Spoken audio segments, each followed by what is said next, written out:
Laptop में problem हो गई थी, थोड़ा डिले विलम्ब हुआ। सभी भक्तों को बहुत बहुत हृदय से धन्यवाद। कीर्तन प्रभु जी आप लोग बहुत तीरथ प्रभु जी आप लोग तीरथ करके आए हैं, इसलिए बहुत बहुत दंडवत प्रणाम प्रभु बहुत जी। बहुत धन्यवाद वही माता जी किसी को आपको, ही सभी नहीं। भक्तों को, हम लोग का कुछ भक्तों को हम लोग मिस किए। और टूर अच्छा रहा। हम लोग क्लास के अंदर थोड़ा हरे संक्षेप में कृष्ण बात प्रभु जी, करेंगे। दंडवत प्रणाम। धन्यवाद प्रणाम माता जी। अजय प्रताप प्रभु के हृदय से धन्यवाद। बहुत सुंदर हमें विग्रह का दर्शन करा। अल्तार प्रभु ये कहाँ के थे? हैदराबाद अट्टा। हैदराबाद अल्तार, हरी बोल। बहुत सुंदर विग्रह का, बहुत दिन बाद प्रभु जी ने हमें अलग अलग हम लोगों को शुभ अवसर प्रदान हुआ। इधर से धन्यवाद प्रभु को। श्री हरि देवी दासी माता जी को धन्यवाद, सुंदर कीर्तन के लिए। सभी भक्तों को धन्यवाद कीर्तन में भाग लेने के लिए। अभी हम लोग मंगलाचरण करते हैं। ओम अज्ञानतिमिरान्धस्य ज्ञानाञ्जन शलाकया चक्षुरुन्मीलितं येन तस्मै श्री गुरुवे नमः। श्री चैतन्य मनोभीष्टं स्थापितं येन भूतले स्वयं रूप कदा मह्यं ददाति स्वपदान्तिकम्। वन्देऽहं श्री गुरु श्रीयुतपथ कमलं श्री गुरु वैष्णवांश च श्री रूपं साग्र जातं सहगना रघुनाथं वितं तं सजीवम् स्वादेतम स्वावधूतम परिजम सहितम कृष्ण चैतन्य देवम श्री राधा कृष्ण पादान सहगना ललिता श्री विशाखा वितांत च नम ओम विष्णुपादाय कृष्ण पृष्ठाय भूतले श्रीमते भक्ति वेदांत स्वामिन इति नामिने। नमस्ते सारस्वती देवे गौरवाणी पचारिणे निर्विशेषा शून्यवादी पाश्चात देश तारिणी। वांछा कल्पतरुभ्यश्च कृपा सिन्धुभ्य च पतितानां पावनेभ्यो वैष्णवेभ्यो नमो नमः। नमो महावदान्याय कृष्ण प्रेम पदायते कृष्णाय कृष्ण चैतन्य नामने गौरत्विषे नमः। हे कृष्ण करुणा सिंधु दीन बंधु जगतपते गोपेश गोपिका कांत राधा कांत नमस्तुते। तप्त कांचन गौरांगी राधे बिंदावनेश्वरी विषभानुसुते देवी प्रणमामि हरि प्रिये। नीलांचल निवासाय नित्याय परमात्मने बलभद्र सुभद्रायां जगन्नाथाय ते नमः। जय श्री कृष्ण चैतन्य प्रभु नित्यानंद श्री अद्वैत गदाधर श्रीवासादि गौर भक्त बिंद मुखम करोति वाचालम पंगु लंगे गिरिम यत्कृपातमहं वंदे श्री गुरु दीन तारिणम परमानंद माधवम श्री चैतन्य ईश्वरम। हरे कृष्ण कृष्ण कृष्ण हरे हरे हरे राम राम राम हरे हरे। श्री श्री मंगलाचरण की जय। शिला प्रभुपाद की जय। हरे कृष्णा। आज के इस श्रीमद् भागवतम चर्चा में सभी भक्तों का हार्दिक स्वागत है। सभी भक्तों के चरणों में मेरा सादर दंडवत प्रणाम है। करीब 12-13 दिन के अवकाश के बाद में हम लोग पुनः आज यहाँ एकत्रित हुए हैं श्रीमद् भागवतम पर चर्चा करने के लिए। गुरु आचार्य परम वैष्णव साधु की हम लोगों पर असीम कृपा है, ये हमें सौभाग्य प्राप्त हुआ है। अभी हम लोग कैंटो 5 के 5वें अध्याय हमने समाप्त किया। आज 6ठा अध्याय हम लोग शुरू करने जा रहे हैं। शीर्षक है भगवान ऋषभ देव का चरित्र। संक्षेप में हम दोहराएंगे। कैंटो 3 से हम स्टार्ट करेंगे। स्वयंभू मनु के जो 3 पुत्रियां हैं, 2 पुत्र हैं, देवहूति आकुति प्रसूति, 3 पुत्रियां, और पुत्र हैं उत्तानपाद और प्रियव्रत। उत्तानपाद का नाम हम लोग के मुंह से स्वतः निकल जाता है, जबकि वो छोटे पुत्र है और प्रियव्रत बड़े पुत्र हैं।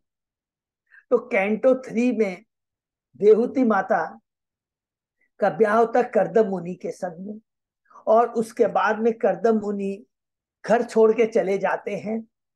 उनके पुत्र होते हैं भगवान कपिल। वो अपने माता को, अपनी पत्नी को कर्दम मुनि किसके संदर्भ में छोड़ के जाते हैं? पुत्र के संरक्षण में छोड़ के जाते हैं। जैसा कि प्रभुपाद जी कहते हैं, ये छोटी चीजें याद करेंगे कि माता हिस्सों का हृदय बड़ा कोमल होता है। ब्याह के पहले वो पति के पिता के संरक्षण में रहती है, ब्याह के बाद पति के संरक्षण में रहती है, और पति के चले जाने के बाद में अपने पुत्र के संरक्षण में वो रहती है। और ये उदाहरण प्रस्तुत किया है भगवान कपिल देव ने, वो अपनी कर्दम मुनि ने। कर्दम मुनि घर छोड़ के चले जाते हैं भगवान कपिल के संरक्षण में माता देहूति को रख करके। और माता देहूति का हमने पढ़ा था बहुत सुंदर, 25 अध्याय से लेकर 33 अध्याय में माता देहूति के प्रश्न हैं और भगवान कपिल की शिक्षाएं उसके ऊपर बहुत सुंदर है। और उसके बाद में चौथे कैंटो में हम जैसे प्रवेश करते हैं, माता देहूति के पुत्रों के बारे में वर्णन आता है, फिर अकुति उनकी दूसरी सिस्टर है, फिर प्रसूति के बारे में वर्णन आता है। और उसको करते करते के बाद में ये पूरा वर्णन हम लोग देखे हैं कि 7वें अध्याय तक उनकी पुत्रों का वर्णन आता है। 8वें अध्याय से शुरू हो जाता है पुत्र के बारे में। किसके बारे में? उत्तानपाद जिनके पुत्र होते हैं ध्रुव महाराज का 8वें अध्याय से हमने पढ़ा था कि हम लोग दूसरे पड़ाव में प्रवेश करते हैं। फिर ध्रुव महाराज के वंशज में वत्सर आते हैं, उनका पुत्र राज सिंहासन पे बैठता है। चूंकि उनका बड़ा पुत्र मना कर देता राज से, तो वत्सर राज सिंहासन पे बैठता है। उसकी परंपरा में अंग महाराज आते हैं, अंग के पुत्र होते हैं बेन महाराज, बेन महाराज के पुत्र होते हैं पृथु महाराज, और पृथु महाराज के 5 पुत्र होते हैं जिसमें विजिताश्च सबसे बड़े पुत्र होते हैं। विजिताश्च की जो दूसरी पत्नी है नवश्वती, उनका पुत्र होता है अभिर्धान, अभिर्धान की पत्नी होती है अभिर्धानी, और उनसे 6 पुत्र उत्पन्न होते हैं जिसमें प्राचीन वरी सबसे बड़े होते हैं। फिर प्राचीन वरी के 10 संतान होती है जो क्या कहलाते हैं? प्रचेता कहलाते हैं। और अंत में हमने पढ़ा कि प्रचेताओं को किन किन के दर्शन होते हैं, चूंकि वह भगवान के भक्त हैं। और चूंकि उसमें सबसे इंपॉर्टेंट प्रचेताओं के बारे में भगवान ने जो स्थापित किया वो क्या किया है? पहला चीज तो ये बोला था तुम भगवान के भक्त हो। उससे इंपॉर्टेंट बात ये कहा था कि तुम लोगों में कॉपरेशन है सब। और सबसे मोस्ट इंपॉर्टेंट बात कहा था तुमने अपने पिता के आदेश का पालन किया। ये 3 चीजें बहुत इंपॉर्टेंट है जो स्वयं भगवान ने किसको कही है? प्रचेताओं को, हम बद्ध जीवों को शिक्षा देने के लिए। बहुत इंपॉर्टेंट चीज है कि तुमने गुरु रूपी पिता के आदेश का पालन किया है। तो पहले भगवान शिव उनको कृपा करते हैं, उसके बाद में स्वयं भगवान आके कृपा करते हैं और भगवान के आदेश के अनुसार वो मनीषा नामक अपना से जो ब्याह करते हैं। और उसके पुत्र होता है दक्ष, जो कि चले जाते हैं तपस्या करने के लिए, और प्रचेता भी तपस्या करने के लिए चले जाते हैं। तो इस तुरंत हम लोग प्रवेश करते हैं 5वें कैंटो में। शीर्षक का पहला अध्याय का महाराज प्रियव्रत का चरित्र। महाराज प्रियव्रत का चरित्र के बारे में बताते हैं। वो भगवान के परम भक्त हैं, और चूंकि वो ब्रह्मचारी रहना चाहते इसलिए उत्तानपाद, जिस प्रकार ध्रुव के पुत्र बड़े पुत्र मना कर देते इसलिए छोटा पुत्र वत्सर राज सिंहासन पर बैठता, उसी प्रकार यहाँ पर हमने देखा कि उत्तानपाद के जो बड़े पुत्र हैं प्रियव्रत, वो ब्रह्मचारी रहना चाहते हैं, इसीलिए उत्तानपाद राज सिंहासन पर बैठते हैं। लेकिन अब सब कोई भी राज सिंहासन पर बैठने के लिए योग्य संतान नहीं है। उस समय स्वयं मनु स्वयं प्रियव्रत के पास में आके कहते हैं, और आकर कहते हैं कि तुम्हें गृहस्थ जीवन को पालन करना चाहिए, गृहस्थ जीवन को एक्सेप्ट करना चाहिए। उसी संदर्भ में परीक्षित महाराज प्रश्न करते हैं सुखदेव गोस्वामी से। तो हमारा तुरंत प्रश्न आएगा कि अभी तक तो हमने विदुर जी और मैत्रेय मुनि का संवाद सुना था। कब से सुना था? कैंटो 3 से स्टार्टिंग से लेकर करके, कि जब बहुत सुंदर याद रखेंगे, देखिए ये बहुत बड़ी भगवान की कृपा, बार बार रिपीट करेंगे। जब विदुर जी पूरा परिक्रमा करके माने चले जाते हैं, जब वो यहाँ पर इधर में कुरुक्षेत्र का युद्ध हो रहा है, लेकिन वो उधर में चले जाते हैं पूरा तीर्थ यात्रा में, और जब वापस आते हैं तो आकर उद्धव जी से मिलते हैं। और उद्धव जी कहते हैं मुझे जो भगवान ने ज्ञान प्रदान किया, ब्रह्मा जी को भी भगवत ज्ञान नहीं दिया। विदुर जी उत्साहित हो जाते हैं, मुझे ज्ञान प्रदान कीजिए। तो उद्धव जी कहते हैं क्योंकि हमें जो औपचारिकता है, जो धर्म के नियम का पालन करते हो मैं नहीं कर सकता, आप मैत्रेय मुनि के पास में चले जाइए। तो विदुर जी मैत्रेय मुनि के पास जाते हैं, और वहां से शुरू होता कैंटो 3 के 30वें अध्याय से शुरू होता हुआ पूरा कैंटो 3 और पूरा कैंटो 4 तक में विदुर जी और मैत्रेय मुनि का संवाद है। और जैसे ही कैंटो 4 के एंड में हम जाकर के देखते हैं कि जब प्रचेता चले जाते हैं तपस्या करने के लिए, तो उधर विदुर जी भी क्या करते हैं कि अपने हस्तिनापुर वापस आ जाते हैं। तो वहां पर इसीलिए हस्तिनापुर और मैत्री का संवाद खत्म हो जाता है। इसीलिए कैंटो 5 में अब पुनः परीक्षित महाराज सुखदेव गोस्वामी से बताते हैं। तो इसलिए भागवतम में बहुत अच्छी तरह से 3 चीज को ध्यान में रखिएगा। स्टार्टिंग में कैंटो हमने पढ़ा था कि सुत गोस्वामी ने वहां के जो ऋषि थे उनको बताते हैं, और सुत गोस्वामी कहते हैं मैं बड़ा भाग्यशाली हूं कि मैंने ये भागवतम किससे सुनी थी, मैंने सुखदेव गोस्वामी से सुनी थी। तो वो रिफर करते हैं कि सुखदेव परीक्षित महाराज का क्या वार्तालाप हुआ। अब परीक्षित सुखदेव महाराज से बात करते करते कहते हैं, सुखदेव गोस्वामी जी बताते हैं कि कैसे मैत्र मुनि आए थे, और वो सॉरी विदुर जी आए थे, मैत्र मुनि से वार्ता की है।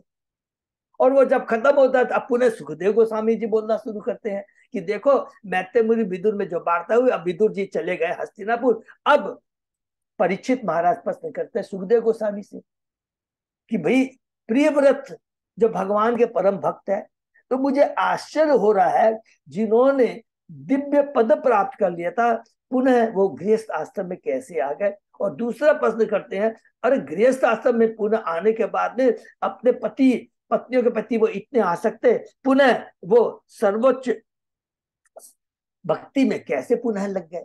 उसके उत्तर में बहुत सुंदर उत्तर दिया सुखदेव गोस्वामी ने। क्या उत्तर दिया हम लोग याद करेंगे। कहते हैं, जिसने एक बार भगवान के चरण कमलों को पकड़ लिया है, भगवान के चरण का अमृत पान कर लिया है, ब्रह्मांड की कोई भी शक्ति उसे डाइल्यूट नहीं कर सकती, उसे पुनः खत्म नहीं कर सकती। ये बहुत इंपॉर्टेंट चीज, जो आज हम भक्ति कर रहे हैं, हम सब भक्त लोग मिलकर भक्ति कर रहे हैं, हो सकता है हमारी भक्ति उतनी उच्च कोटि की ना हो, लेकिन हम धीरे धीरे प्रयास कर रहे हैं, हमें भक्तों का संग मिल रहा है, ये सब बड़ी चीज हो नहीं सकती, ये बहुत पावरफुल है। तो वही चीज कहते हैं कि किंतु कि जब एक बार भगवान की भक्ति में जो जुड़ जाता है, और जिसने परम पद प्राप्त कर लिया उसकी तो बात छोड़ दी, जो एक बार भगवान की भक्ति में जुड़ जाता है, भक्ति करता है, उसकी भक्ति की विनष्ट नहीं होती है। और वो तो प्रिय वर्त थे जिन्होंने परम पद प्राप्त कर लिया था, तो उसकी भक्ति विनष्ट कभी नहीं हो सकती। तो उसके आगे बोलना शुरू करते हैं कि जो स्वयं मनु आते हैं, प्रियव्रत को आके बोलते हैं तो गृहस्थ जीवन यापन करो, तो वो उनका अपना डिसीजन नहीं था, भगवान का डिसीजन था। क्योंकि भगवान क्या चाहते थे कि इस भौतिक जगत में ब्रह्मांड के अंदर कृष्णमय संतान हो। और कृष्ण में संतान कौन दे सकता है, जो भगवान के दिव्य पद पर स्थित हो, पति पत्नी दोनों। ये बहुत इंपॉर्टेंट चीज है। और तुम्हें जब वो नहीं समझ में आता है तो तुरंत ब्रह्मा जी आते हैं। शायद मनु की बात को थोड़ा सा वो नहीं लेते हैं, क्योंकि उनको क्योंकि भगवान के परम पद पर स्थित है प्रियव्रत, तुरंत ब्रह्मा जी आते हैं। और ब्रह्मा जी आकर थोड़ी कठोर शब्दों में कहते हैं। ब्रह्मा जी कहते हैं कि हे प्रियव्रत, मेरी बात को ध्यान से सुनो, परमेश्वर से ईर्ष्या मत करो। ये जो कुछ भी हो रहा है, स्वयं मनु तुम्हारे पिता कह रहे हैं, और मैं जो कह रहा हूं ये भगवान का आदेश है, हम लोगों का आदेश नहीं है। क्योंकि जो भगवान का भक्त होता है वो सदैव आचार्य परंपरा से जो सुनते हैं वही कहते हैं, अपने मन से कोई कुछ भी नहीं कहते हैं। इसीलिए उनको कहते हैं परंपरा से वे जुड़े हुए हैं। तुरंत प्रियव्रत महाराज को समझ में आ जाती है बात, क्योंकि वो तो स्वयं भगवान के भक्त हैं, और अपने ब्रह्मा जी का आदेश पालन करने के बाद में तुरंत वो राजी होते हैं, गृह आश्रम में आते हैं। विश्वकर्मा की पुत्री वरिष्मती से ब्याह करते हैं। 10 पुत्र उत्पन्न होते हैं। सबसे बड़े पुत्र होते हैं अग्निधि, जिनके बारे में पढ़ा था। और दूसरी पत्नी से 3 पुत्र होते हैं, उत्तम तामस रैवत, जो कि क्या बने, मनु बने। हरि बोल। उसके बाद में हमने पढ़ा किस प्रकार प्रियव्रत महाराज ने अपने चक्के के पहिए से 7 द्वीप किए और 7 समुद्र बनाए। और उसके बाद में हम लोग प्रवेश करते हैं दूसरे अध्याय में।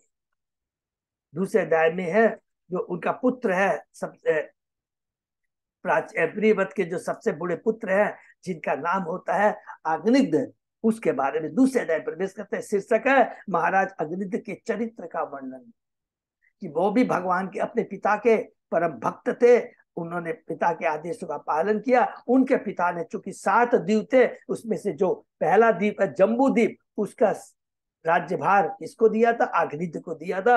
और अग्निद ने भगवान के आदेश को ध्यान में रखते ब्रह्मा जी से प्रार्थना की कि मुझे एक ऐसी पत्नी दे कि जिससे कि मैं और गृहस्थ जीवन में रह कर करके अपने इस ब्रह्मांड में, इस जगत में, जम्बू द्वीप में कृष्ण में संतान दे सकूं। तो स्वयं ब्रह्मा जी भेजते हैं अप्सरा को। कहां से? सत्य लोक से, ब्रह्म लोक से भेजते हैं, जिसका नाम पुरचीति रहता है। और उसके 9 पुत्र होते हैं, जिसमें सबसे बड़े पुत्र होते हैं नाभि। और ये 9 पुत्र मेरु की 9 पुत्रों से ब्याह करते हैं। दूसरा अध्याय समाप्त होता है, तीसरे अध्याय में प्रवेश करते हैं। राजा नाभि की पत्नी मेरु देवी के गर्भ से ऋषभ देव का जन्म। हरि बोल, ऋषभ भगवान की जय। राधा नाभि यज्ञ करते हैं, पुरोहितों से प्रार्थना करते हैं और भगवान से याचना करते हैं। भगवान आते हैं। तो भगवान से 2 चीज यहाँ बहुत बड़ी शिक्षा है। पहली चीज तो चूंकि पुरोहित है, सभी भगवान के भक्त हैं, और नाभि भगवान से क्या मांगते हैं? आप जैसा मुझे पुत्र प्राप्त हो। तो यहाँ पर आचार्य कहते हैं, प्रभुपाद जी कहते हैं, भगवान से कभी भी अपने इंद्र तृप्ति के लिए मुझे आप जैसा पुत्र मिले, मुझे ऐसा धन मिले, नहीं मांगना चाहिए। ये उचित नहीं। लेकिन यहाँ पर आचार्य बताते हैं, हमें समझना है कि ये जो नाभि की जो प्रार्थना है, ये भगवान के आदेश से है, भगवान की इच्छा से है। 2 चीज में बहुत इंपॉर्टेंट चीज होता है कि जब भी हम गृहस्थ जीवन में आते हैं, कोई भी ऐश्वर्य हमको मिलता है, जो भी जब मांगते हैं, एक होता हम अपनी अंदर तृप्ति के लिए मांगते हैं और एक होता भगवान की तुष्टि के लिए। तो नाभि ने जो मांगा है वो अपनी इंद्र तृप्ति के लिए नहीं मांगा, याद रखेंगे। ये भगवान की इच्छा थी, भगवान के आदेश से है। तो भगवान कहते हैं मेरे जैसा तो ब्रह्मांड में कोई है ही नहीं, तो मैं स्वयं ही मेरु देवी के पुत्र के रूप में प्रकट होऊंगा। हरि बोल। 4थे अध्याय में प्रवेश करते हैं। श्री भगवान ईश्वर के लक्षण सुखदेव गोस्वामी जी यहाँ कहते हैं, हे महाराज परीक्षित, नाभि के जो पुत्र हैं ऋषभ देव स्वयं भगवान के शक्तावेश अवतार हैं, और उनके गुणों को देखते हुए नाभि ने उन्हें राज सिंहासन पर स्थापित किया, सम्राट के रूप में अभिषेक उनको बैठाया, और स्वयं अपनी पत्नी मेरु देवी के साथ बद्रिकाश्रम में तपस्या करने के लिए चले जाते हैं। और उसके बाद में इसी अध्याय में हमने पढ़ा कि भगवान ऋषभ देव ने अपनी पत्नी जयंती माने जयंती से ब्याह किया और 100 पुत्र उत्पन्न होते हैं। सबसे बड़े पुत्र हैं भरत महाराज। उसके बाद में 10 पुत्रों का अलग से वर्णन हुआ है और 9 पुत्रों का वर्णन हुआ, और अलग 9 पुत्रों का वर्णन हुआ। वो 9 पुत्र कौन बनते हैं सबको मालूम है, वो सब 9 योगेंद्र बनते हैं। हरि बोल। जिनकी डिटेल में चर्चा हम लोग 11th कैंटो में करेंगे, और जिस कैंटो के अंदर में हमने पढ़ा उद्धव गीता भी है। और बाकी 81 जो भक्त उनके पुत्र होते हैं वो परम ब्राह्मण बनते हैं और वैदिक ज्ञान में निपुण हो जाते हैं। एक दिन भगवान ऋषभ ब्रह्मावर्त नामक देश में पहुंचे, जहां पर विद्वान ब्राह्मण भक्तों को शिक्षा दे रहे थे, और वहां पर उनके पुत्र भी थे। और वहां पर भगवान ऋषभदेव अपने पुत्र को उपदेश देते हैं। इसको थोड़ा सा 5 मिनट ध्यान से सुनेंगे। भगवान 5वां अध्याय में प्रवेश करते हैं। भगवान ऋषभदेव द्वारा अपने पुत्रों को उपदेश, सबसे पहला उपदेश क्या देते हैं कि मनुष्य देह जो प्राप्त हुई है अपनी इंद्र तृप्ति के लिए नहीं, तपस्या करना है कृष्ण को प्राप्त करने के लिए, भगवान की भक्ति के लिए, न कि अपनी इंद्र तृप्ति के लिए।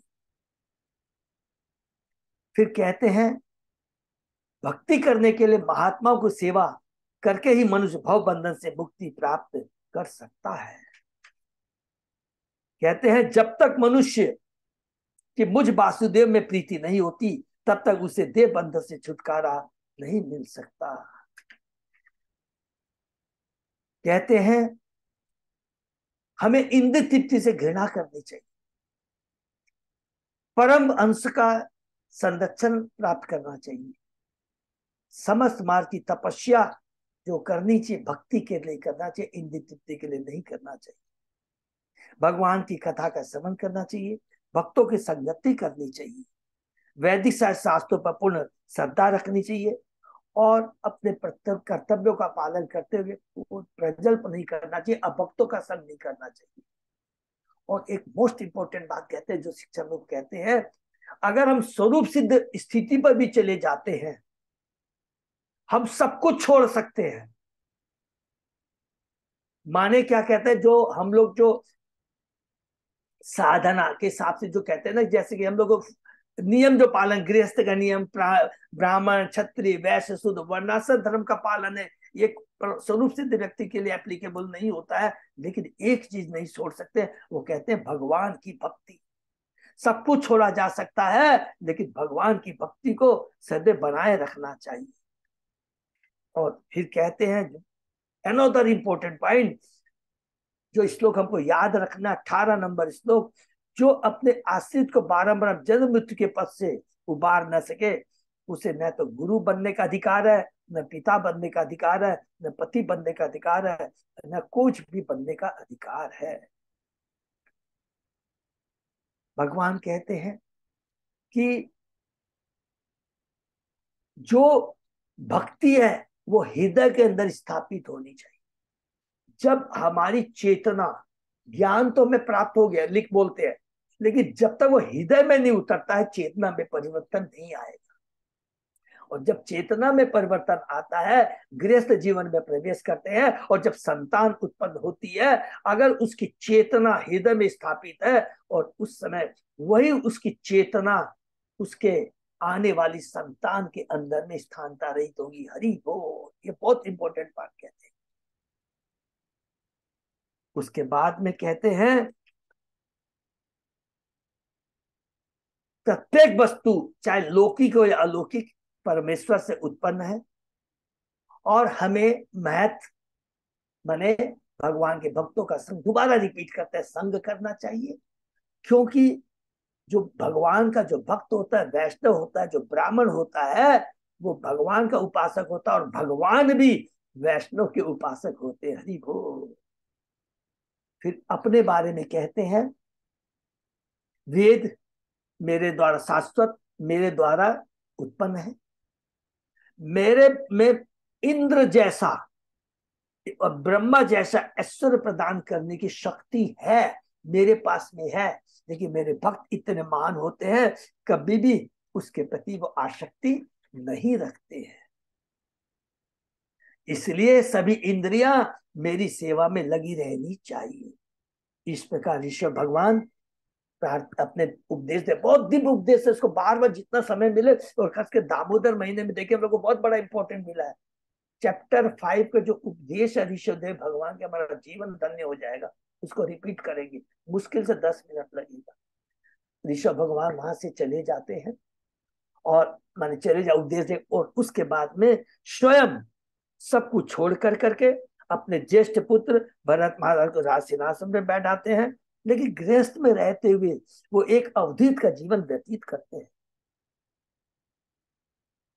वे अंधे, बहरे, गूंगे, जड़ एवं पागल के समान मनुष्य समाज में घूमने लगे। लोग उनको तिरस्कार करने लगे लेकिन उसके परवाह नहीं किए। लेकिन अंत में वो जाकर करके एक जगह पे स्थित हो जाते हैं, और अजगर का, अजगर करे ना चाकरी न करे काम, जो हमने पढ़ा, अजगर को जो कुछ भी मिल जाता है उसी में से उत्तर। तो कहते हैं कि एक भक्त की एक वृत्ति उसका नेचर कुछ समय के बाद में अजगर की वृत्ति के अनुसार होना चाहिए, अर्थात जो कुछ भी कृष्ण की इच्छा से मिल जाए उसी में संतुष्ट रहना चाहिए।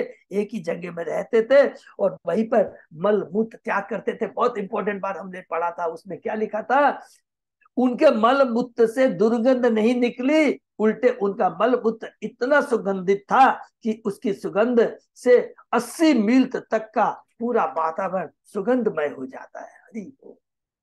इस प्रकार वे गाय, हिरण तथा कौवों के समान आचरण करते हुए लोगों को धोखा देते रहे। वे रोते, हंसते तथा थरथराते जैसे लक्षण प्रस्तुत करते थे। यहाँ पर समाप्त होता है 5वां अध्याय। हम 6ठे अध्याय में प्रवेश करते हैं, जिसमें शीर्षक है भगवान ऋषभदेव का चरित्र। वही उनका जो भी आचरण कंटिन्यू हम आगे पढ़ेंगे। ठीक है। ओम नमो भगवते वासुदेवाय। ओम नमो भगवते वासुदेवाय। ओम नमो भगवते वासुदेवाय। नारायण नमस्कृत्य नरं चैव नरोत्तमं देवी सरस्वती व्यासं ततो जयम् उदीरयेत्। नष्टप्रायेषु अभद्रेषु नित्यं भागवत सेवया भगवती उत्तम श्लोके भक्ति भवति नैष्टिकी। कृष्णाय वासुदेवाय देवकी नंदनाय च नंद गोप कुमाराय गोविंदाय नमो नमः। आराधयो भगवान ब्रजेश तनय ततदाम वृंदावनम रमया काचिदुपासना व्रजबधु वर्गे कल्पिता। श्रीमद्भागवतम प्रमाणम अम्लम प्रेमा पुमर्तो महान श्री चैतन्य महाप्रभु मतमिदं तत् आदरो न पर। हरे कृष्ण कृष्ण कृष्ण हरे हरे हरे राम राम राम हरे हरे। अध्याय 6 भगवान ऋषभदेव का चरित्र शीर्षक है। तो यहाँ समरी दिया, इसको थोड़ा स्पीडली हम लोग पढ़ करके फिर श्लोक वाइज शुरू करते हैं। इस अध्याय में भगवान ऋषभदेव के देह त्याग का वर्णन है। जब उनका शरीर दावाग्नि में जलाया जा रहा था तब भी वे अपने शरीर से आसक्त न थे। जब कर्म बीज को ज्ञान की अग्नि से जलाया जाता है तो दिव्य गुण तथा योग शक्तियां स्वतः प्रकट होती है। तो भी इन योग शक्ति का भक्तियों पर कोई प्रभाव नहीं पड़ता। हरि बोल। ज्ञान, योग, ध्यान कुछ भी आ जाए, इससे परम है भक्ति योग। सामान्य योगी योग शक्तियों से मोहित हो जाता है और उन्नति रुक जाती है। इसको अंडरलाइन कर सकते, वैसे आगे भी आएगा। अतः सिद्ध योगी इनको आश्रय नहीं देता। सिद्ध योगी माने जो भगवान का परम भक्त है, इसको आश्रय नहीं देता। मन अस्थित, चंचल तथा अविश्वसनीय है, अतः इसे सदैव नियंत्रण में रखना चाहिए। यहाँ तक कि सौबरी जैसे सिद्ध योगी का मन इतना चंचल हो गया कि उसकी समस्त योग शक्तियां जाते रहे। सवेरी मुनि 60,000 वर्षों तक उन्होंने जल में तपस्या की थी। उसका डिटेल में हम लोग पढ़ेंगे। लेकिन वो भी कैसे विचलित हो जाते हैं। मन के चंचल होने से परम सिद्ध योगी भी च्युत हो सकता है। मन इतना चंचल कि सिद्ध योगी को भी यह इंद्रियों द्वारा वशीभूत बनाता है। फलतः समस्त योगियों को उपदेश देने के लिए भगवान ऋषभदेव ने देह त्याग की क्रिया प्रदर्शित की। दक्षिण भारत में नरकाट, कोंक, वेक, कुट प्रदेशों का भ्रमण करते हुए वे कुटकाचल के निकट पहुंचे। अचानक वहां जंगल में आग लग गई, जिसमें उनका शरीर भस्म होकर राख बन गया। मुक्त जीव के रूप में ऋषभदेव की लीलाओं का पता कोक, बैग तथा कुटक के राजा को चला। इस राजा का नाम अरहत्ता। बाद में वह माया का वसीद हो गया और जैनवाद का प्रवर्तक बना। ऋषभदेव ने ऐसे धर्म नियमों की स्थापना की जिनसे मनुष्य भौतिक बंधन से मुक्त हो सके। उन्होंने सब प्रकार के नास्तिक कार्यों का अंत कर दिया। इस धरा में भारतवर्ष नामक स्थान देश अत्यंत पवित्र है, क्योंकि जब जब परमेश्वर को अवतार लेने की इच्छा हुई, इसी भूमि अवतार ग्रहण किया। ऋषभदेव ने उन योग शक्तियों की उपेक्षा की जिनके पीछे तथाकथित योगी फिरते रहते हैं और जनता को भ्रमित करते रहते हैं, आकर्षित करते रहते हैं। भक्ति की भव्यता के कारण भक्तगण तथाकथित योग शक्ति में बिल्कुल रुचि नहीं रखते। योगेश्वर भगवान श्री कृष्ण अपने भक्त के बदले में सभी शक्तियों का प्रदर्शन करने वाले हैं। भक्ति योग शक्ति से कहीं अधिक मूल्यवान है। परमेश्वर इन भक्तों की समस्त इच्छाओं को पूरा करने वाला, किंतु भक्ति तो उन्हीं को मिलती है जो मुक्ति तथा योग की कामना नहीं करते। इसको अंडरलाइन कर लेते हैं, बहुत इंपॉर्टेंट बात है ये चीज। किन माता जी ने ये कृष्ण कहा था ना, शायद मीनू माता जी थी या शीतला पद्मी देवी दासी माता जी ने ना, कि जो जैन धर्म का की स्थापना भगवान ईश्वर ने की थी। प्लीज इसको ये अध्याय हम पढ़ेंगे, सारा चीज समझ में आएगा, सारा कंफ्यूजन दूर हो जाएगा। अगर कोई भी बोलता है तो आप उसके संग तर्क में न जाकर के उसको शास्त्र के द्वारा उसे समझा सकते हैं कि भगवान ऋषभ ने जस्ट 2 मिनट करके आगे बढ़ते हैं। अरे भगवान ऋषभ ने तो तपस्या की, शरीर के प्रति अनासक्ति रख करके भगवान की भक्ति से जुड़ना ये कहा था। लेकिन लोगों ने क्या, जैन धर्म को, अरे कपड़े नहीं पहनने हैं, तपस्या करनी है, एक एक महीने तक 33 दिन तक तपस्या करते हैं। वो तपस्या अपनी इंद्रिय तृप्ति के लिए होती है। यहाँ पर ये जो तपस्या है भगवान ईश्वर की अपनी इंद्रिय तृप्ति के लिए नहीं है। शरीर के प्रति अनासक्ति शरीर की उतनी कहीं भी नहीं लिखा, इसलिए भगवान तो कहते हैं कि इस शरीर को संभाल के रखना है, तपस्या करनी है। इसलिए नहीं कि अपनी नित्य के लिए, ब्रह्म ज्योति में विलीन होने के लिए ज्ञानी नहीं बनना, योगी है, भगवान की भक्ति कर सकते हैं। दोनों में फर्क है। जब आसक्ति खत्म होती है तब भक्ति शुरू होती है। लेकिन योगी तो कहता है मैं तो पूरे 3 गुणों से ऊपर चला गया, अब वो कुछ नहीं करता, ब्रह्मभूत प्रसन्नात्मा न सोच, नहीं, वहां से भक्ति शुरू होती है। ये बहुत गूढ़ ज्ञान है जो ऋषभ भगवान ने दिया है। ये नहीं कि उन्होंने कहा कि नहीं ऐसे तपस्या करना चाहिए, खाली वही जीवन का लक्ष्य है, नहीं। तो हम शुरू करते हैं। राजोवाच,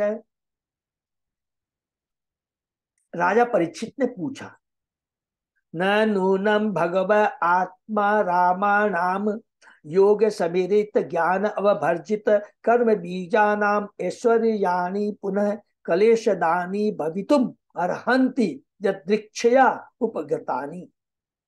राजा परीक्षित ने सुखदेव गोस्वामी से पूछा, हे भगवान, जो विमल हृदय है उन्हें भक्ति योग से ज्ञान प्राप्त होता है और कर्म के प्रति आसक्ति जलकर छार हो जाती है, हरि बोल। ऐसे व्यक्तियों में योग शक्तियां स्वतः उत्पन्न होती है, इनसे किस प्रकार का क्लेश नहीं पहुंचता। तो फिर ऋषभ देव ने उसकी उपेक्षा क्यों की? क्योंकि भगवान का भक्त है, उसको योग शक्ति से मतलब नहीं होता है। कहते हैं जो भगवान का परम भक्त होता है उसमें योग शक्ति है। सुना, योग शक्ति मैंने समझ गए ना, अष्ट सिद्धियां की मैनली जैसे है, बड़ा से बड़ा हो जाना, छोटा से छोटा हो जाना, हल्का हो जाना, एक लोक से दूसरे लोक में चले जाना, ये सारी जो शक्तियां याद रखेंगे, ये भौतिक है, ये आध्यात्मिक नहीं है। शुद्ध भक्त सिर्फ भगवान की निरंतर सेवा करता है। भक्ति करने के लिए जिन वस्तुओं की आवश्यकता होती है वे उससे स्वतः प्राप्त होती रहती है, हरि बोल। यद्यपि से योग शक्ति के परसु माना जा सकता है। कभी कभी योगी सोना बनाकर अपनी तुच्छ योग शक्ति का परिचय देते हैं। थोड़े से सोने से मूर्ख जनता मोहित हो जाती है और अनेक लोग योगी के अनुयायी बन जाते हैं, जो जानबूझ के ऐसे तुच्छ मनुष्य को भगवान मान बैठते हैं। साईं बाबा, नाम नहीं लेना, बस आपको सबको समझ में आ गया, भक्त लोग को मालूम है। ऐसे योगी अपने को भगवान कहकर विज्ञापित करता है, किंतु भक्त को ऐसी जादूगरी करने की शक्ति नहीं होती है। बिना योग साधना के ही उसे विश्व भर का ऐश्वर्य प्राप्त हो जाता है। ऐसी दशा में ऋषभ देव ने अपनी योग शक्ति को प्रकट करने से इनकार किया, हरि बोल। इसलिए महाराज परीक्षित ने प्रश्न किया कि ऋषभ देव ने भक्त के लिए बाधक न होने वाली इन सिद्धियों को स्वीकार क्यों नहीं किया? भक्त ऐश्वर्य से न तो घबराता है न प्रसन्न होता है। उसका एकमात्र लक्ष्य होता है कि श्री भगवान को किस प्रकार प्रसन्न रखा जाए, हरि बोल। यदि भगवान के अनुग्रह से भक्त को अभूतपूर्व ऐश्वर्य प्राप्त होता है तो वह उसका उपयोग ईश्वर की सेवा में करता है, वह ऐश्वर्य से विचलित नहीं होता। विचलित का मतलब हो गया यहाँ पर कि भ्रमित नहीं होता है। ऐश्वर्य मिल गया, I am the proprietor, I am the controller, I am the enjoyer, सब कुछ मैं हूं। मैं अपने ऐश्वर्य से, अपनी शक्ति से, अपनी संपत्ति से, अपनी उपाधि से, अपने जो फॉलोअर से मैं कुछ भी कर सकता हूं। रावण को दे लीजिए, हिरण्यकशिपु को ले लीजिए, दुर्योधन को ले लीजिए, सबके सब टिक पाए, भक्ति के सामने नहीं टिक पाए। ये बहुत इंपॉर्टेंट, इसलिए कहते हैं भगवान का भक्त जो होता है उसमें जो योग शक्ति स्वतः रहती है, लेकिन उसके प्रति आसक्ति नहीं होता और न उसको उजागर करता है। यही इस श्लोक में बोलना चाहते हैं। ऋषि वाच है, ऋषि माने यहाँ पर सुखदेव गोस्वामी जब उत्तर देते हैं, सत्यम उक्तम किंतु इय वह एके न मनुष्यो अदा विसंभम अनवस्थानस्य षठ किरात इव संगच्छन्ते। श्रीशील सुखदेव गोस्वामी ने उत्तर दिया, हे राजन, तुमने बिल्कुल सत्य कहा है, किंतु जिस प्रकार चालक बहेलिया पशुओं को पकड़ने के बाद उन पर विश्वास नहीं करता क्योंकि वे भग सकते हैं, उसे महापुरुष अपने मन पर भरोसा नहीं करते। इसको भी प्लीज अंडरलाइन कर लेगी। इसीलिए कहा गया है, इसीलिए कहा गया है कि हम 3 गुणों से भी ऊपर चले जाए। योग पद भी प्राप्त कर ले, सब कुछ उसको एक चीज नहीं छोड़ सकते हैं, वो है भगवान की भक्ति, भक्तों का संग। माने भक्तों का संग लिखा है, भगवान के भक्तों का संग मुक्त पुरुष को भी दरकार है। जब तक हम भौतिक जगत में हैं तब तक भी भगवान की भक्ति, भगवान के भक्तों का संग की दरकार है। जब हम प्रचार कार्य में करते हैं तो भी हमको भगवान और भगवान के भक्तों की दरकार है। और हम लोग टॉप लेवल में भी चले जाते हैं तो भी भगवान और भगवान के भक्तों की दरकार है, भक्ति की दरकार है। भक्ति कभी भी छोड़ नहीं सकते, इसलिए इसको कहा गया अहेतु अपहृता। ये यहाँ पर बोला गया है कि एक भेड़िए का एग्जाम्पल दिया है, पक्षी को पकड़ लिया जाल में तो भी क्या रहता है, वो अलर्ट रहता है, क्योंकि वह कभी भी भाग सकते हैं, उसी पर हमारा मन कभी भी हमें धोखा दे सकता है। निसंदेह वे सदा जागरूक रहते, मन की गति को परखते रहते हैं।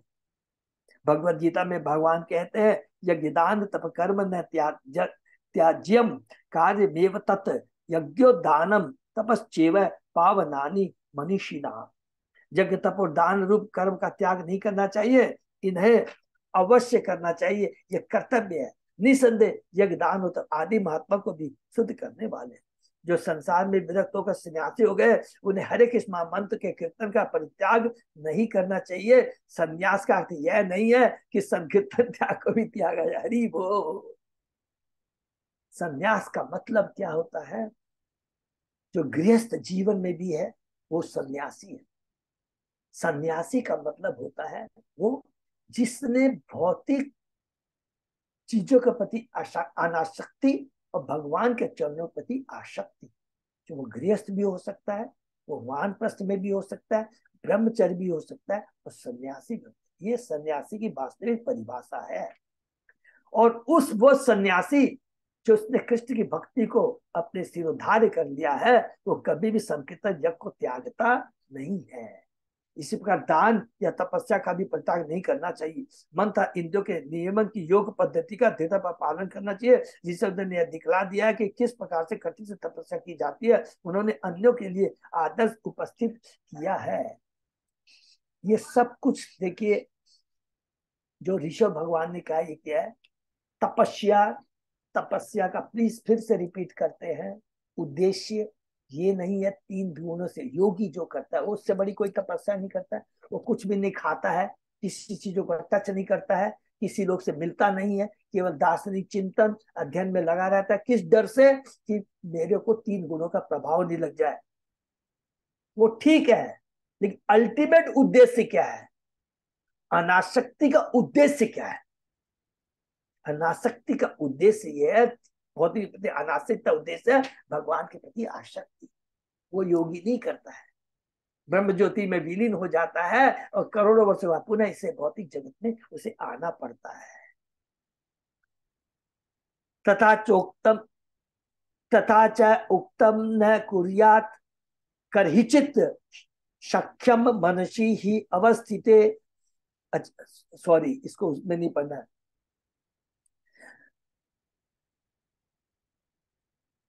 न कुर्यात करहिचित न कुर्यात न कुर्यात करहिच सख्यम मनसी अनवस्थिते यत विश्रम्भात की चीरात चिर्णम च स्कंद तप ईश्वरम। सभी विद्वानों ने अपने अपने मत व्यक्त किए हैं। मन स्वभाव से अत्यंत चंचल है। स्वयं भगवान ने, श्री कृष्ण ने गीता के 6वें अध्याय के 35वें शायद श्लोक में लिखा कि मन बहुत चंचल है। मनुष्य को चाहिए कि वे इससे मित्रता न करे। हरि बोल। यदि हम मन पर पूर्ण विश्वास करते हैं तो यह किसी क्षण धोखा दे सकता है। यहाँ तक कि भगवान शिव कृष्ण के मोहिनी रूप को देखकर उत्तेजित हो उठे और सौरभी मुनि जो कि सिद्धावस्थ से चीत हो गए। हरि बोल। जो आत्म जीवन में आगे बढ़ना चाहता है उसका पहला कार्य होगा कि अपने मन तथा इंद्रियों पर संयम रखे। जैसा कि भगवत गीता में श्री कृष्ण कहते हैं, ममे वांसे जीव लोके जीव भूत सनातन मन सष्टानी यानी प्रकृति स्थानी कशति। यद्यपि जीवात्मा परमेश्वर के अंग रूप होने के दिव्य स्थिति को प्राप्त है, किंतु इस जगत में वे अपने मन तथा इंद्रियों के कारण दुख उठा रही है। इन दुखों से उभरने के लिए आवश्यक है कि मन तथा इंद्रियों को वश में किया जाए और भौतिक स्थितियों से विरक्त हुआ जाए। मनुष्य को चाहिए कि तप करना न छोड़े। भगवान ऋषभदेव ने साक्षात प्रदर्शित किया कि किस प्रकार यह करना चाहिए। श्रीमद् भागवत में इसका विशेष रूप से उल्लेख हुआ है। माता शस्त्रा दुहित्रा वा नाभि विक्ताशनो भवेत बलवान इंद्रिय ग्रामो विद्वानस विद्वानस अपि कृष्यति। गृहस्थ वानप्रस्थ सन्यासी तथा ब्रह्मचारी को स्त्री संगति से सावधान रहना चाहिए। यहाँ तक अपनी माँ बहन या लड़की के साथ एकांत में बैठना वर्जित है। हमारे कृष्ण आंदोलन के समाज में विशेष रूप से पश्चिमी देशों में स्त्रियों से मिलकर रह पाना कठिन है, इसलिए कभी कभी हमारी आलोचना भी की जाती है, किंतु हम प्रत्येक प्राणी को हरे कृष्ण महामंत्र जपने का समान अधिकार प्रदान कर रहे हैं और इस प्रकार उन्हें आध्यात्मिक मार्ग में अग्रसर बना रहे हैं। यदि हम निष्पाप भाव से हरे कृष्ण महामंत्र का जप करते रहे तो श्री हरिदास ठाकुर के अनुग्रह से हम स्त्रियों के आकर्षण से बच सकते हैं, किंतु यदि हम हरे के मंत्र के जाप में तनिक भी ढिलाई बरतेंगे तो किसी भी समय स्त्रियों के शिकार हो सकते हैं। प्लीज इसको अंडरलाइन कर लीजिए, पावरफुल माने यहाँ बताया गया है हरि नाम में इतनी ज्यादा आध्यात्मिक बल शक्ति है, क्योंकि भगवान का नाम और कृष्ण में भगवान और भगवान के नाम में कोई अंतर नहीं, एकमात्र हरि का नाम, उसमें इतनी दिव्य शक्ति है जो सारी भौतिक आसक्तियों को नष्ट कर देता है। उदाहरण हरिदास ठाकुर, हरिदास ठाकुर को ले लीजिए, एक जगह ब्रह्मा जी को ले लीजिए, एक जगह शिव जी को ले लीजिए, एक जगह विश्वामित्र को ले लीजिए, कंपेयर कर लीजिए। विश्वामित्र हरिदास ठाकुर हिले तक नहीं, बल्कि फर्क क्या हुआ, उस वैश्य को भी उसने भक्त बना दिया। हरि बोल। लेकिन विश्वामित्र, ब्रह्मा जी भी भ्रमित हो जाते हैं, विश्वमित्र भी भ्रमित हो जाते हैं, भगवान से भी। ये कितनी सुंदर बात यहाँ लिखा है। तो भगवान के नाम की महिमा भक्ति है, इसने मन और इंद्रियों को, और प्रभुपाद जी इतना सिंपल कहते हैं, केवल कुछ करना नहीं, छोड़ना कुछ नहीं है, त्यागना कुछ नहीं है, खाली हमको डाइवर्ट करना है। ये जो हमारी इंद्रिया है, जो कि भौतिक चीजों के प्रति आसक्ति है, उनको, अब इंद्रियों को, अपने हम इच्छाओं को मार नहीं सकते। हम खाली क्या होता है, अपनी इच्छाओं को डाइवर्ट कर सकते, इंद्रियों को भौतिक चीजों के प्रति आसक्त न करके भगवान की सेवा में लगा दीजिए। भक्तों का संग करते हैं, भगवान की सेवा में लगाते हैं, भगवान के शास्त्रों को पढ़ते हैं, तो हमारा जीवन धन्य हो जाएगा। कहीं भी रहे हम, माया हमें डिस्टर्ब नहीं कर पाएगी। नित्यम ददाति कामस्य छिद्दम तमनु ये अर्यः योगिन कृत नेत्रस्य पत्यु जार्येव पुंसचली। व्यभिचारिणी स्थितता, व्यभिचारिणी स्त्री जार पुरुषों के बहकाव में आकर कभी कभी अपने पति का वध कर देती है। यदि योगी अपने मन के ऊपर संयम नहीं रखता और उसे अवसर छूट प्रदान करता है तो एक प्रकार से काम, क्रोध तथा लोभ जैसे शत्रुओं को प्रशय देता है, जो निश्चय ही योगी को मार डालेंगे। हरि को इस श्लोक में पुंसचली शब्द ऐसी स्त्री के लिए प्रयुक्त है जो पुरुषों के बहकाव में आ जाती है। ऐसी स्त्री का कभी विश्वास नहीं करना चाहिए। दुर्भाग्यवश इस युग में स्त्रियों को नियंत्रित नहीं किया जाता। शास्त्रों के अनुसार स्त्रियों को स्वतंत्र नहीं करना चाहिए। जब स्त्री कन्या रहती है तो पिता को चाहिए कि उस पर नियंत्रण करे। जब वह युवती हो जाए तो उसके पति को, और वृद्ध होने पर उसके सियाने पुत्र को उस पर नियंत्रण रखना चाहिए, माने उसके आश्रम में गाइडेंस में रहना चाहिए। गलत अर्थ का अनर्थ नहीं निकालेंगे। नियंत्रण का मतलब है उनके संरक्षण में, गाइडेंस में रहना चाहिए। तो कोई जो दुष्ट लोग होते हैं उनको धोखा न दे सके। स्त्रियां बड़ी कोमल होती है, ये भगवान स्वयं कहते हैं, प्रभुपाद जी स्वयं कहते हैं। यहाँ दोबारा प्रभुपाद जी ने रिपीट किया है।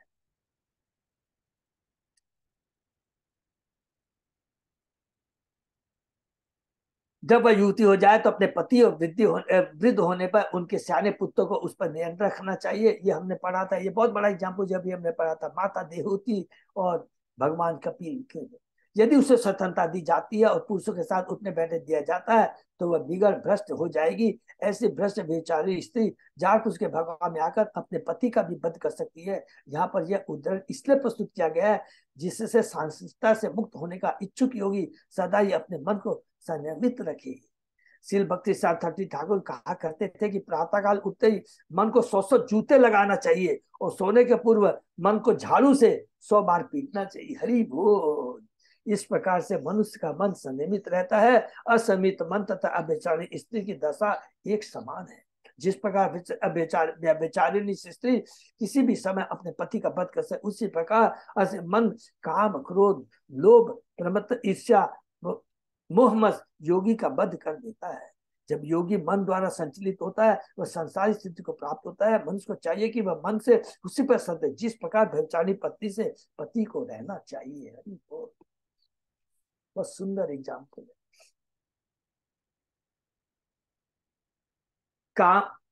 कामो मन्यु मदो लोभ शोक मोह भयादय कर्म बंधश्च मूल स्वीकुर्यात को नु तद बुध। काम, क्रोध, मद, लोभ, पश्चाताप, मोह तथा भय का मूल कारण तो मन ही है। ये सब मिलकर कर्म बंधन की सृष्टि करते हैं। हरि बोल। ये सब मिलकर कर्म बंधन की सृष्टि करते हैं। भला मन पर कौन बुद्धिमान विश्वास कर सकेगा। हमने पूरा सतोगुण, रजोगुण, तमोगुण का हमने बहुत डिटेल में पढ़ा है। सबसे बड़ा खतरनाक होता है रजोगुण का भाव रहता है। रजोगुण का भाव में क्या रहता है? आज मेरे पास इतना है, कल इतना होगा, कल इतना होगा। आज ये शत्रु को मैंने जीता है, कल वो शत्रु मेरे द्वारा जीता जाएगा, मेरे इतने फॉलोवर होंगे। इच्छा तो कर लेता है, लेकिन प्रारब्ध के अनुसार जो है, भगवान की इच्छा के हम इच्छा कर सकते हैं, लेकिन इच्छा को एग्जीक्यूट करने का काम कृष्ण करते हैं। हमने पढ़ा है, we can only desire but fulfilment of desire and उसके लिए जो अरेंजमेंट ऑफ भगवान करते होता नहीं है, प्रारब्ध में नहीं है, तो क्रोध आता है।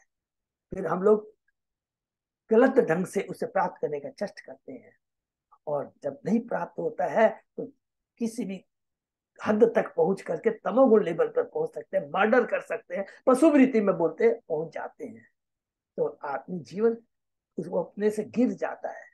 इसलिए यहाँ पर कहते हैं मन को बहुत बस में रखना पड़ेगा, कि मन को सदैव हमें, अगर शास्त्रों संगो भक्तों के बीच में रहकर कर करके भगवान से जुड़े रहेंगे तो मन कभी भी विचलित नहीं होगा। काम, इच्छा पूरी नहीं होगी तो क्रोध, लोग, मैंने बहुत इतना सुंदर लिखा है। भौतिक बंधन का मूल कारण मन है। इसका पीछा करने वाले अनेक शत्रु हैं, यथा क्रोध, मद, लालच, शोक, मोह तथा भय। मन को वश में करने का सरल उपाय है कि उसे श्री कृष्ण भावना में संलग्न रखा जाए। हरि वो शैवे मन कृष्ण पदार बिंदु। चूंकि मन का पीछा करने वाले तत्व भवबंधन लाने वाले हैं, अतः हमें मन पर कभी विश्वास नहीं करना चाहिए। ठीक है, बार बार ये 2-3 श्लोकों में एक ही चीज मन के बारे में बताया गया है, और प्रभुपाद जी ने और भगवान ने बहुत इजी तरीका बता दिया है। और प्रभुपाद जी ने तो इतनी सुंदर व्यवस्था कर दी कि हमको अलग से कुछ मेहनत करने की दरकार ही नहीं रहती, इतनी सुंदर व्यवस्था कर दी है। शास्त्र दे दिए, मंदिर दे दिए, आचार्य दे दिए, ब्रह्मचारी दे दिए, गुरु महाराज दे दिए, और क्या चीज चाहिए। और इतने फेस्टिवल दे दिए, और भी वो छोड़िए, प्रभुपाद जी ने इतनी सुंदर दैनिक चर्या हमें दे दी है। सुबह 4 बजे उठना है, मंगला आरती में जाना है, तुलसी आरती करनी है, नरसिंह आरती करनी है, गुरु आरती करनी है, श्रृंगार आरती करनी है, तुरंत भागवतम पढ़ने में लग जाओ, फिर प्रचार में लग जाओ, शाम को वापस आ जाओ, उसके बाद में गीता का पाठ करो, उसके बाद में शास्त्र को पढ़ के सो जाओ। और क्या चाहिए, पूरा ब्रह्मचारियों को लगाया। और वही चीज हमारा गृहस्थ में भक्त लोग भी करते हैं, सेम चीज करते हैं भक्त लोग। तो इतना ये प्रभुपाद जी की कृपा है। अतएवं अखिल लोकपाल लामो अपि विलक्षणे जड़वत अवधूत वेश भाषा चरिते अविलक्षित भगवत प्रभावो योगी नाम सांपराय विधिम अनुशिक्षयन स्वकलेवरम जिहासु आत्मनि आत्मनाम आत्मानम असंव्य वहितम अनार्थ अंतर भावेन अनवीक्षमाण उपरत अनुवृत्ति उपराम। भगवान श्रीदेव इस ब्रह्मांड के समस्त राजाओं में प्रमुख थे, किंतु अवधूत का भेष तथा उनकी भाषा स्वीकार करके वे इस प्रकार आचरण कर रहे थे मानो जड़ तथा बद्ध वृक्ष हो, फलतः कोई उनके ईश्वरीय ऐश्वर्य को नहीं देख सकता था। उन्होंने योग्य को देह त्यागने की विधि सिखाने के लिए ऐसा आचरण किया, तो भी वे वासुदेव कृष्ण के अंश रूप बने रहे। इस दशा में रहते उन्होंने इस संसार में भगवान ऋषभदेव के रूप में की गई लीलाओं को छोड़ दिया। यदि कोई ऋषभदेव के पद के अनुसरण करते हुए इस सूक्ष्म देव को त्याग देता है तो उसे पूरे भौतिक देह नहीं धारण करना नहीं पड़ता। जैसा कि भगवत गीता में भगवान श्री कृष्ण कहते हैं, जन्म कर्म चाहे में दिव्य में एवं यो वेति तत्वतः त्यक्ता देहम पुनर्जन्म नैति मामेति स्वजन्म। इसमें इस श्लोक में एक चीज बहुत इंपॉर्टेंट है, जन्म कर्म चाहे में दिव्य में एवं। हे अर्जुन, मेरा आविर्भाव और कर्म दिव्य है। इस प्रकार जो मनुष्य जान लेता है वह देह को त्याग कर इस संसार में फिर नहीं लेता, वरन मेरे सनातन धाम को प्राप्त होता है। ये बहुत बार बार पढ़ते हैं, लेकिन एक बार हल्का सा फिर रिपीट कर लेते हैं। भगवान के जो कर्म होते हैं उसको हमें साधारण कर्म न मान करके भौतिक दृष्टि से नहीं देखना चाहिए। भगवान के चूंकि कर्म दिव्य होते हैं तो उनको समझने के लिए दिव्य ज्ञान, दिव्य शिक्षु और दिव्य शास्त्र और दिव्य मार्ग की दरकार होती है। और वो दिव्य मार्गदर्शन कौन कर सकता है? एकमात्र गुरु कर सकता है। अगर हम लोग भौतिक दृष्टि से देखेंगे तो हम लोग धोखा खा जाएंगे, विचलित हो जाएंगे। ये बहुत इंपॉर्टेंट चीज है। तो ऋषभ भगवान का जो आचरण है वो भौतिक दृष्टि से नहीं, उनको हमें आध्यात्मिक दृष्टि से देखना है। यह तभी संभव है जब कोई परमेश्वर का शाश्वत दास बन जाए। मनुष्य को चाहिए कि वह अपनी तथा परमेश्वर दोनों की स्वाभाविक स्थिति को समझे। दोनों का एक ही आध्यात्मिक रूप है। इस संसार में परमेश्वर शाश्वत दास बनकर ही पुनर्जन्म से बचा जा सकता है। यदि मनुष्य अपने को आध्यात्मिक से ठीक रखे और अपने को परमेश्वर शाश्वत दास मानता रहे तो इस भौतिक स्थिति का त्याग करते समय उसे सफलता अवश्य मिलेगी। हरे कृष्णा। ये तो हम लोग विराम दे सकते हैं। तो इस अध्याय में भगवान ऋषभ का जो आचरण है, लक्षण है, उसको बताते हुए यहाँ पर सुखदेव गोस्वामी जी अभी तक हमने जो आज पढ़ा है उसके अंदर में क्या कहा है कि भौतिक जगत में आकर के हमें अपनी जो मनुष्य योनि मिली है उसका सदुपयोग करना है। और उसका सदुपयोग तब कहलाएगा जब हम उसके अनुसार कार्य करें। तो मनुष्य को कर्तव्य क्या है? जो कि उसको उच्च चेतना प्राप्त हुई है तो उसे क्या करना चाहिए? उसका पूरा पूरा लाभ उठाना चाहिए। और वो लाभ क्या है? सदगुरु, प्रामाणिक गुरु के गाइडेंस में आकर भगवान की भक्ति कर। और भक्ति करते समय भी हम लोगों को वो जो सिद्ध योगी कुछ भी हो जाए उसमें एक ही कंडीशन कहा गया है, जो कि संक्षेप में अगर हम समझना चाहें तो वो क्या है? भक्तों का संग करना है। अगर भक्तों का हम संग नहीं करेंगे, भगवान की भक्ति नहीं करेंगे तो 110% है ये मन धोखा दे जाएगा। हरिदास ठाकुर अकेले में बैठे थे तो वो क्या शांत बैठे थे? क्या योग कर रहे थे? नहीं, हरि नाम का जप कर रहे थे। उनको सुरक्षा कौन प्रदान कर रहा था? हरि नाम का जप सुरक्षा प्रदान कर रहा था। हरि नाम का जप करने का मतलब है स्वयं भगवान वहां स्थापित रहते हैं, प्रेजेंट रहते हैं, उपस्थित रहते हैं। ये बहुत इंपॉर्टेंट चीज है। हम भक्तों के संग में भी आते हैं, इसका मतलब क्या हुआ? एक एक शिक्षा करना है, प्रजल्प नहीं करना है। तो सब भड़क जाए, सब बहक जाएंगे। हरि नाम का कीर्तन करना है, हरि कथा करनी है। संघ का मतलब हो गया कि एकमात्र संघ का मतलब हो गया कि भगवान के नाम का संग करना, भगवान के नाम गुणगान का श्रवण कीर्तन करना। इसी को भक्तों का संग कहते हैं। इसलिए शिक्षा कि हम लोग जब भी मिले भक्तों को केवल इधर की प्रजल्प नहीं करना। जहां प्रजल्प किए, जैसे हम प्रजल्प करेंगे तो क्या होगा? हम लोगों ने पढ़ा था प्रजल्प में क्या आएगा? अरे तुमने इतना कर लिया, इतना कमा लिया, ये कर लिया, तो हमारे को क्या होगा? लोभ आ जाएगा। 100% लोभ आ जाएगा। अरे मेरे को भी ये चाहिए। अब लोभ आने से क्या है? हमारा प्रयास हो जाएगा, उसके लिए हम प्रयास करेंगे, जो कि उपदेशामृत का दूसरा श्लोक में, सॉरी पहला श्लोक, अत्यार प्रायस पज्जल्पो निभाग जनसंख्या लोल सदि विनश्यति, उसकी भक्ति विनष्ट होती है। तो एकमात्र यहाँ पर पूरा हमने जो पढ़ा है, हरि नाम को अपना केंद्र बना कर करके रखेंगे भक्तों के बीच, उसी का कीर्तन श्रवण कीर्तन मनन करेंगे तो मन स्वतः ही हमारे बस में हो जाएगा। अदरवाइज ब्रह्मांड की कोई शक्ति नहीं है जो मन को बस में कर सके। यही आज की शिक्षा है। हरे कृष्णा। किसी का कोई प्रश्न है तो पूछ सकते हैं। हरि बोल। तो यही पर लोग विराम देते हैं। दंडवत प्रणाम प्रभु जी। बहुत बहुत धन्यवाद सब भक्तों को। और धन्यवाद प्रणाम माता जी। हरे कृष्ण। अजय पोदार प्रभु। हाँ प्रभु जी। कुछ आप बोलना चाहेंगे ना प्लीज। प्रभु जी वही संडे को अपने हरि बोल। जो है हरि कार्तिक बोल। तो हमारे जगन्नाथ कोर कमेटी में प्रभु ने जो अजय पोदार प्रभु ने दिया, तो सब लोग प्लीज, मैं सबका ओके आया है, सब लोगों का है, तो ये हम लोग करने जा रहे हैं। समय के बारे में कुछ कोई का किसी का बोलना तो बता सकते हैं, लेकिन चूंकि 4 से 6 करेंगे तो किसी को प्रॉब्लम है। बहुत अच्छा रहेगा। देखिए कार्तिक महीना है, आपस में प्रभु जी मिलकर। क्या करने जा रहे हैं प्रभु जी? थोड़ा सा डिटेल थोड़ा बता दीजिए, मालूम नहीं है, थोड़ा सा बता दीजिए। प्रभु जी उसमें लिखा था ना कि दामोदर कथा होगी, दामोदर लीला के बारे में हम लोग डिस्कस करेंगे, कीर्तन करेंगे, श्रवण करेंगे, यही है 4 से 6। ठीक है वीरेंद्र प्रभु। ठीक है प्रभु, ठीक है, ठीक है।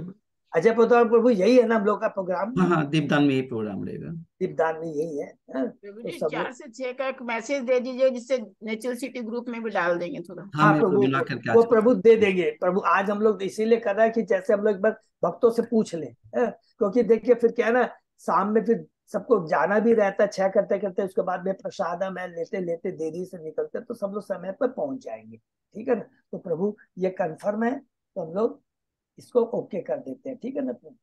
व्हाट्सएप में आएगी क्लास? है क्या व्हाट्सएप पे चीज? क्लास आएगी? नहीं समझा नहीं है, क्या बोल रहे हैं माता जी? व्हाट्सएप में है ना, आएंगे क्या आप? 4 से संडे को करेंगे ना दामोदर? मैं ऑनलाइन के लिए पूछ रहे हैं, ऑनलाइन थोड़ी ना होगी ये, ऑनलाइन के लिए पूछ रहे हैं नहीं हम। नहीं ऑनलाइन नहीं नहीं नहीं, है, ऑनलाइन फिजिकल नहीं है, कैलेंडर। फिजिकल सिर्फ ऑनलाइन। ये इसका वेन्यू। अच्छा हरी अच्छा, वेन्यू तो बता प्रभु दे। जी फिर मॉर्निंग क्लास नहीं होगी क्या? मेरी संडे ख्याल है ना से उस दिन? हाँ, संडे को मॉर्निंग क्लास तो वो कर सकते हैं हम लोग, इसको या इसको कैंसिल कर मॉर्निंग में भी सकते हैं, रख सकते हैं? या कैंसिल कर सकते हैं मॉर्निंग क्लास को, क्योंकि मेरे ख्याल से दोनों नहीं हो पाएगा भक्तों के लिए। जी प्रभु जी। है तो इवनिंग का ही रखते हैं माता जी, दीपदान का, इसलिए समय भी हम लोग ने 4 से 6 रखा, तो जिससे भक्तों को प्रॉब्लम नहीं होगी। नहीं प्रभु, वेन्यू प्रभु जी कहाँ पे होगा? माता जी हम लोग कालिंदी में कर रहे हैं, तो कालिंदी में तो अजय पौधा पर उसे प्रार्थना करूंगा सबको क्या लोकेशन, वो गूगल लोकेशन जरूर भेज देंगे। हाँ प्रभु जी मैं शेयर कर दूंगा सर। तो बहुत अच्छा रहेगा, तो कोई प्रॉब्लम नहीं होगी। और ये हमारा देखिए बहुत अच्छा एक्सपीरियंस हम लोग करने जा रहे हैं, तो सब लोग ज्यादा वक्त आएंगे। और मोस्ट इम्पोर्टेंट जो बता दूं, 4 से रहेगा। सब लीडर्स प्लीज आज में या लेटेस्ट कल तक वो भेज देंगे कि कितने कितने उनके ग्रुप से भक्त लोग आ रहे हैं, तो उस हिसाब से प्रसाद की भी व्यवस्था हो जाएगी, वेस्ट नहीं जाए प्रसाद। ठीक है ना? हरे कृष्ण प्रभु जी। हाँ बोलिए पीके लीला प्रभु। सर जी लॉन्ग ट्रिप कैसी रही आप लोग की, कुछ बता पाएंगे? हरी बोल प्रभु। 1 मिनट रोड समय लेते हैं, तो ये वाला जरूर पीके लीला हम लोग बात कर रहे, बता रहे हैं प्रभु। तो ये वाला फाइनल रहा, तो सब लोग आ रहे हैं ना? तो ये फाइनल तो अजय पोदार प्रभु उसको व्हाट्सएप में पोस्ट कर देंगे, timing, venue, location, Google location दे देंगे। ठीक है? तो ज्यादा से ज्यादा लोग आए, बट प्लीज आप लोग आजकल में बात कर करके जरूर कितने वक्त आएंगे, तो प्रसाद के हिसाब से व्यवस्था होता है। ठीक है ना? अरे और वो एड्रेस भी भेज दीजिए, एड्रेस। हाँ एड्रेस भी भेजेंगे और सब सब कुछ भेजेंगे गूगल लोग। ठीक है ना? हरी बोल। और पीके लीला प्रभु, आपको हम लोग मिस किए प्रभु, सबसे पहले तो यही बोलना चाहूंगा। हम अच्छे भक्तों को बहुत मिस किए, और बहुत अच्छा टूर रहा। ट्रांसपोर्टेशन, प्रसादम और एकोमोडेशन बारिंग सम प्रॉब्लम, माने कुछ कुछ देखे वो तो चीज तो है, हर जगह जब भी करते हैं तो there is always scope for improvement, इसको इम्प्रूवमेंट का स्कोप तो रहता है, लेकिन बहुत सिंसियर डेडिकेट रहा हमारे अजय पोदार प्रभु ने, पूरी ट्रांसपोर्टेशन का जिम्मेदारी लिया था। उसके अलावा भी जिस दिन मैं छोड़ रहा था, माने मैं उस दिन दूसरे, तो मैंने देखा प्रभु बहुत टेंशन में थे, प्रसादम में इतना टेंशन ले रखे थे, प्रसादम की सेवा भी की। और लास्ट में जो हमारे 11th आवर में हमने डिसीजन दिया था कि चूंकि हम लोगों ने कहा था कि 28 तारीख को लंच तक का ये यात्रा कमेटी का या यात्रा डिपार्टमेंट का ड्यूटी था, लेकिन अचानक डिसीजन दिया गया, किसी भक्त ने कहा कि रात में हम लोगों को डिनर भी चाहिए, तो कुछ तो अरेंजमेंट हुआ था, लेकिन 11th आवर में लेमन राइस का भी अरेंजमेंट किया गया, वो प्रॉपरली ऑर्गेनाइज नहीं हो पाया, तो उसके चलते थोड़ा सा प्रभु को भी अजय पोदार प्रभु ने डिस्ट्रीब्यूशन में बहुत टेंशन लिया, तो वो ऐसा होता रहता है, तो वो चीजें हम लोग थोड़ा बहुत आगे से ध्यान रखेंगे, ठीक है ना। हरे कृष्णा प्रभु जी। अजय प्रभु जी कोई भी पूरा काम ट्रिप दीजिए बहुत अच्छा हुआ प्रभु जी, सारा अरेंजमेंट बहुत अच्छा था, सब कुछ अच्छा था। बहुत और अच्छा थोड़ी नहीं, थोड़ी चीज को तो इग्नोर करना होगा, करना गलतियां सबसे होगा, होती है, हाँ, थोड़ा भी होती होता है, है, कोई बात नहीं, हाँ, लेकिन बहुत अच्छा था इस बहुत बार, अच्छा सारा था। अरेंजमेंट बहुत अच्छा था। प्रभु बिल्कुल माता जी, सारा अरेंजमेंट अच्छा था, और भक्त लोग को इतना प्रेशर नहीं था कि ये कथा का नहीं, प्रभु जी, इतना सब लोगों मैं ने, तो पहली बार गई थी प्रभु जी, मेरे को बहुत अच्छा लगा। हम लोग ने गरीब हो, सोचा कि हर बार कोशिश करेंगे जाएंगे, बहुत नहीं अच्छा अरेंजमेंट मिला प्रभु जी। ऐसा ही चीज, और भक्तों का बहुत एक दूसरे से कॉपरेशन रहा हमारे, तो ये बहुत अच्छा लगा मेरे को, तो इसी तरह। और इसमें सबसे चीज सबने रियलाइजेशन देखा, और कथा में भी यही चीज आया था। क्या चीज आया था, प्रभु ने दो चीज बहुत अच्छी बात कही थी, सबसे पहला चीज तो क्या कहता था कि शरणागति, शरणागति कब आती है, जो सेवा भाव से है, पूर्ण रूप से शरणागति होना है। और दूसरा कृतज्ञता, कि जो सेवा कर रहे हैं उनको पूरा सपोर्ट देना चाहिए, है। तो कोई भी अरे ये चीज अरेंजमेंट नहीं हुआ, उसके प्रति हमें कृतज्ञता जाहिर करनी चाहिए कि प्रभु आपने सब कुछ छोड़ करके, कारण कि देखिए जो परिक्रमा में जाते हैं सबसे ज्यादा देखिए मिस कौन करते हैं, जो सेवा लेते हैं। वो बेचारे सेवा लेते हैं तो हो सकता है पूरी कथा भी नहीं सुन पाते हैं, कई बार होता है वो जगह अलग अलग जगह लिखा वो देख भी नहीं पाते हैं, तो बहुत रहता है। तो सबसे बड़ा उनको सपोर्ट करना चाहिए, समझे ना, ये तो इसको कृतज्ञता बोलते हैं। तो धन्यवाद सब भक्तों को जो गए थे, और जो नहीं गए उनको हम लोग रियली मिस किए, और आगे से प्लीज आप लोग जरूर साथ में चलिए, क्योंकि भक्तों के संग में ही शक्ति है, और इसी से हम लोग आगे बढ़ सकते हैं, ठीक है ना। ठीक है, पीके लीला प्रभु, बहुत अच्छा लगा। अजय प्रभु को तो कोई भी सेवा दे दीजिए, सब काम में ऑलराउंडर है प्रभु, ऑलराउंडर है, कोई बात नहीं प्रभु जी, बस भक्तों के साथ में सब कुछ हो पाता है। इस ट्रेन में बार भी सारे जाते भक्त भी हैं, बहुत अच्छे से सपोर्ट किए, सब कुछ किए, हाँ, और रियल में मतलब ऐसी यात्रा बहुत ही मतलब अच्छी यात्रा रही, प्रसादम वगैरह एवरीथिंग, मतलब कहीं कुछ भी मतलब किंतु परंतु नहीं था प्रभु जी, मतलब कोई बिल्कुल। जगह नहीं थी। और प्रभु सबसे बड़ा देखे हमारे इंस्पायरिंग था, हमारे जीवन गौर हरि प्रभु हैं, जीवन अजय को प्रभु सब बहुत लोगों ने बहुत देखा कुछ होगा, सीख लीजिए, साहु से कितना भी हम लोग उन्होंने, को बहुत कुछ सीख करके आए, मतलब तो 2-3 चीजें सीख करके आए थे कि दुकान में वो ज्वेलरी सोचिए जो गए इज थे, ए mechanical engineer, Mata ji his wife is a doctor. Doctor, बहुत बड़ी डॉक्टर है, लेकिन सब कुछ छोड़ करके पूरा 8 दिन तक माता जी प्रभु दोनों हम लोग के साथ में रहे। वो तो केवल 8 दिन की बात है, लेकिन उन्होंने तैयारी, हम लोग उनको 6 महीने से डिस्टर्ब करते आए हैं, प्रभु जी ऐसा करना है, ये करना है, ये करना है, ये करना है। और लास्ट आवर में तो देखिए यात्री निवास में जैसे हम लोगों ने देखा था श्रीरंगम में, हम लोग ने किसी को पता नहीं बताया कि सबको मालूम, 11th आवर में यात्री निवास ने 30 AC रूम कैंसिल कर दिए, एकदम 11th आवर में कैंसिल कर दिया, तभी जाकर के हम लोग को बामन टावर में, पावन रॉयल में, श्री में यहाँ पर अरेंजमेंट करना पड़ा। फिर भी भगवान से अच्छा रूम ठीक थे, थोड़ा दूर जरूर था 1-1.5 किलोमीटर, लेकिन फायदा भी मिला, रंगनाथ जी का मंदिर एकदम बगल में था, तो वो भी बात है। बहुत बहुत मेरा धन्यवाद। चलने लग गया, नेक्स्ट टाइम फिर चलेंगे आपके साथ हाँ प्रभु प्लीज जी। प्लीज प्रभु जरूर चलिएगा। तो ये हम लोग विराम देते हैं, 5 तारीख का प्रोग्राम फाइनल है। कोई भी यदि किसी को कंफ्यूजन है तो please Ajay Pratap Prabhu already with all details दे देंगे। Only last request it is please count head जरूर दे दे कल तक, ठीक है। हरे कृष्णा, हरे कृष्णा प्रभु जी, दंडवत प्रणाम। हरे कृष्णा, सभी को दंडवत हरे प्रणाम। कृष्णा प्रभु जी, सादर प्रणाम। सुनिए, विराम देते हैं, फिर कल सुबह 7 बजे मिलते हैं।